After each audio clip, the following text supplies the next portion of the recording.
दो संख्याओं का अंतर 26 है। दो संख्याओं का अंतर 26 है और एक संख्या दूसरी संख्या की 3 गुनी है, उन्हें ज्ञात कीजिए। तो यहां पर दिया जा रहा है दो संख्याएं जिनका अंतर 26 है और जो पहली संख्या है दूसरी संख्या की 3 गुनी है। जो पहली संख्या है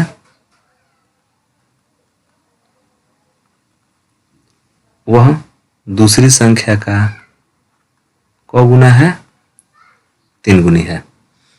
तो यहां पर इस तरह के प्रश्नों को सॉल्व करने के लिए हमारे पास देखिए एक उपाय है कि हम पहली संख्या को x मान लें और दूसरी संख्या को y मान लें। तो हम यहां लिखेंगे माना पहली संख्या बराबर x तथा दूसरी संख्या y है। तो प्रश्न में कहा जा रहा है कि दोनों संख्याओं का अंतर 26 है। इसका मतलब यह है कि अगर हम देखें प्रथम शर्तानुसार, तो प्रथम शर्त के अनुसार दोनों जो संख्याएं हैं आपका x और y, इन दोनों का अंतर 26 है। मतलब कि इनको घटाने पर 26 आना चाहिए। ये हमारा हो जाएगा समीकरण नंबर 1। जैसे कि प्रश्न में दिया है कि दोनों संख्याओं का अंतर कितना है, 26 है। तो हमने पहली संख्या को x माना है, दूसरी संख्या को हमने y माना है और यहाँ पर प्रथम शर्तानुसार हमने कह दिया कि दोनों संख्याओं का अंतर कितना है, 26 है। और अगर हम इस दूसरे शर्त को देखें, सेकंड वाले शर्त को देखें, तो इसमें कहा जा रहा है कि जो पहली संख्या है वो दूसरी संख्या का 3 गुना है। तो यहाँ पर अगर हम द्वितीय शर्तानुसार देखें, द्वितीय शर्तानुसार, तो जो हमारा पहला संख्या माने x, दूसरा संख्या है y। इसमें कहा जा रहा है कि जो x है वह y का 3 गुना है। मतलब कि x बड़ा है, y छोटा है, तो छोटा है तो ये 3 गुना छोटा है, मतलब कि जो x है वो 3 गुना बड़ा है। तो x चूंकि 3 गुना बड़ा है तो यहाँ पर समीकरण बनाने के लिए हम y में क्या करेंगे, 3 से गुणा कर देंगे और इस तरह ये बराबर हो जाएगा। और इसको हम कह सकते हैं समीकरण 2, या इसको हम ऐसे भी लिख सकते हैं x minus 3y equal to 0। इसको समीकरण 2 माने। दोनों तो एक ही चीज लिखा जा रहा है, तो दोनों में कुछ खास फर्क नहीं पड़ेगा। अब चाहें तो आप इसको प्रतिस्थापन विधि से हल करेंगे। तो प्रतिस्थापन विधि से हल करने का हमने तरीका बताया है कि किसी भी एक समीकरण से x या y का मान निकाल कर दूसरे समीकरण में रख दिया जाता है। तो ये जो समीकरण 2 है, इस समीकरण 2 में ऑलरेडी x का मान निकला हुआ है, तो इसी x के मान को उठा के हम समीकरण 1 में रख दे रहे हैं। तो समीकरण 1 में जब रखेंगे तो यहाँ पर लिख देंगे समीकरण 1 से। तो समीकरण 1 से हम क्या रहे हैं कि जो x का मान है इसको उठा के हम समीकरण, यहाँ पर समीकरण 2 से जो x का मान है इसको उठा के समीकरण 1 में रख रहे हैं।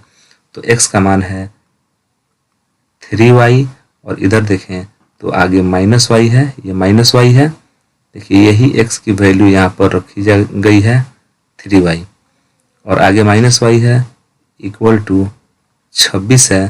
तो 3y में से y घट गया तो बच गया 2y इक्वल टू 26। और जब आप y का मान निकालेंगे तो ये 2 गुणा में है, ये आके इधर भाग में हो जाएगा और ये कट जाएगा। तो y का मान आ गया 13, 2 से कट गया 13 बार में 26, तो y का मान आ गया 13। और जब आप इसमें दूसरी संख्या निकालेंगे तो इस y के मान को या तो समीकरण 1 में रखिए या तो समीकरण 2 में रखें। तो हम समीकरण 2 में रख देते हैं।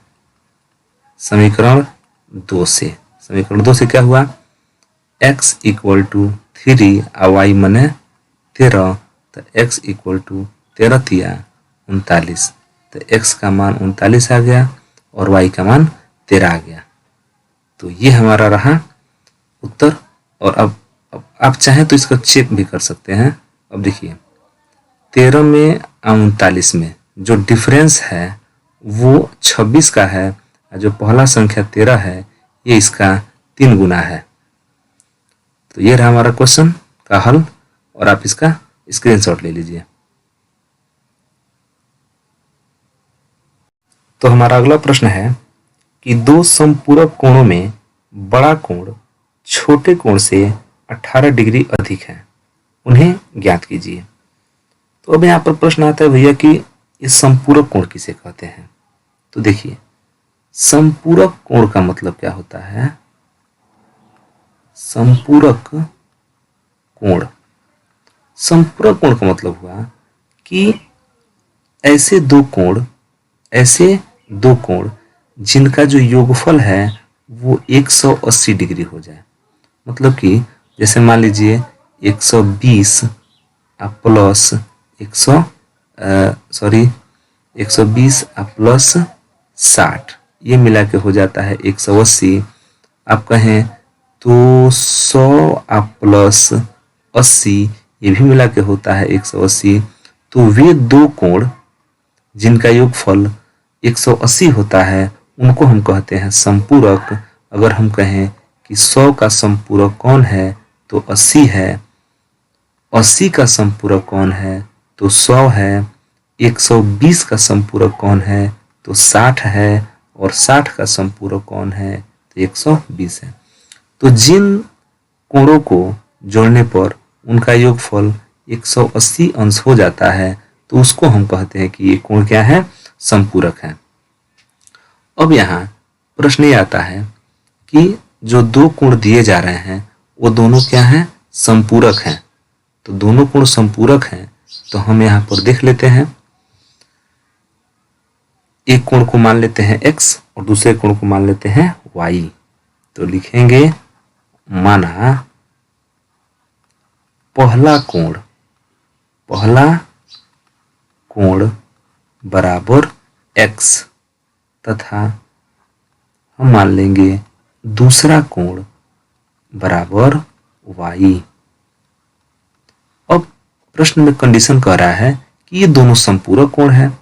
तो जब दोनों समपूरक कोण हैं तो इनका योगफल जो है ये तो 180 होना चाहिए। इसका मतलब कि x plus y equal to होना चाहिए 180। इसको बना देते हैं इक्वेशन नंबर फर्स्ट। तो समपूरक कोण का मतलब आप ध्यान रखिएगा कि इनका योगफल कितना होना चाहिए 180। हम यहाँ पर याद रखने के लिए लिख दे रहे हैं कि समपूरक कोण मतलब कि 180। दोनों कोणों का जोड़ कितना होना चाहिए 180। उसी में हमने पहला कोण मान लिया है x, हमने दूसरा कोण मान लिया है y। अब जब दोनों समपूरक हैं तो इनका योगफल होगा 180। अब प्रश्न में कह रहा है कि जो इसमें बड़ा कोण है वह छोटे कोण से 18 डिग्री अधिक है। अब हमको तो इसमें पता है नहीं कि भाई कौन बड़ा है कौन छोटा है, लेकिन एक चीज जरूर पता है कि अगर इसी को हम बड़ा मान लें इसको छोटा मान लें तो बड़ा वाला इस छोटे वाले से 18 गो अधिक है। इसका मतलब है कि दोनों कोणों में अंतर 18 का है। देखिए बड़ा कोण अगर यहाँ पर हम द्वितीय शर्तानुसार देखें, द्वितीय शर्तानुसार तो इसमें कहा जा रहा है कि जो बड़ा कोण है वो छोटे कोण से 18 अधिक है। मतलब एक 18 अधिक है दूसरा 18 कम है। तो इसका मतलब कि दोनों का जो अंतर है वो आपका कितना है 18 है। इसको हम समीकरण बना देते हैं 2। अब इन दोनों समीकरणों को हल अगर करें हम प्रतिस्थापन विधि से तो लिखेंगे समीकरण 1 से। तो समीकरण 1 से हम x चाहे y का मान निकाल के समीकरण 2 में रखेंगे, या ऐसा भी हो सकता है कि समीकरण 2 से आप x चाहे y का मान निकाल कर समीकरण 1 में रखिए। तो हम समीकरण 2 से ही x का मान निकाल रहे हैं और रख रहे हैं 18 प्लस y, क्योंकि आप जानते हैं कि जब x का मान निकालना है तो y को जब भेजेंगे दूसरे तरफ तो क्या हो जाएगा, y माइनस में है तो क्या हो गया प्लस में हो गया। यहाँ पर अब x के बदले में हो गया 18 प्लस y, इसको समीकरण 3 बना देते हैं और इस x के मान को अब यहाँ से उठा के हम कहाँ रखेंगे, तो समीकरण 1 में रखेंगे, क्योंकि हम x का मान समीकरण 2 से निकाले हैं। तो यहाँ पे लिखेंगे समीकरण 3 से x का मान समीकरण 1 में रखने पर, तो जब रख देंगे तो आप देख लीजिए हम रख दे रहे हैं, x के बदले में हो गया 18 प्लस y, और ऑलरेडी वहाँ पहले से y बना हुआ है, आप बराबर देखें तो 180। और इसको थोड़ा अगर हम आगे बढ़ाएं, तो देखिए 18 प्लस यहाँ से जो y है, ये y और यह y, ये दोनों मिलकर 2y हो जाएंगे। 2y अब बराबर हो गया 180। अब आप 18 को भेज देंगे दूसरे तरफ, तो उधर 18 जाएगा तो इधर प्लस में है, उधर क्या हो जाएगा माइनस में, तो बच जाएगा 2y बराबर 180 माइनस 18। अब जब 2y लिखेंगे यहाँ पर 2y, तो 18 में से 180 में से 18 घटा दीजिए, तो यहाँ से 0 है, 0 मतलब 10 में से 8 गया तो 2 हो गया, यहाँ बचेगा 7, 7 में से गया तो 6 हो गया, और यहाँ बचा 162 बचा। और जब आप y का मान निकालेंगे तो चूंकि यहाँ देख रहे हैं कि 2 यहाँ पर क्या है, गुणा में है, ये जाएगा यहाँ पर भाग हो जाएगा, मतलब कि 162 में 2 से भाग हो जाएगा और y इक्वल टू मिल जाएगा, 2 से कटा दीजिए, 2 8 16 और 2 1 2, y का मान 81, मतलब कि आपका जो दूसरा कोण है वो 81 डिग्री है। और अगर आप पहला कोण यहाँ से x का निकालना चाहते हैं तो समीकरण 1 में या समीकरण 2 में किसी में भी y का मान रख दीजिए। तो हम यहाँ पर समीकरण 1 से हम निकालना चाहते हैं, तो समीकरण 1 से y का मान रख दीजिए, चाहे समीकरण 2 से भी निकाल सकते हैं, कोई दिक्कत नहीं, समीकरण 2 ही से निकाल दीजिए। तो x माइनस y का मतलब 81, इस y के मान को हम उठा के यहाँ पर रख रहे हैं, तो x माइनस 81 बराबर उधर हो गया 18। अब x का जब मान निकालेंगे तो माइनस 81 जाकर उधर जुड़ जाएगा, तो 18 प्लस 81, तो ये x इक्वल टू हो गया 1 8 9 और 1 और 8 9, तो ये हो गया आपका 99। तो यहाँ पर जो बड़ा कोण है वो 99 डिग्री है और छोटा कोण आपका 81 डिग्री है। अगर इन दोनों की हम जांच करें तो यहाँ पर लिख सकते हैं अब उत्तर हमारा कि बड़ा कोण बराबर 99,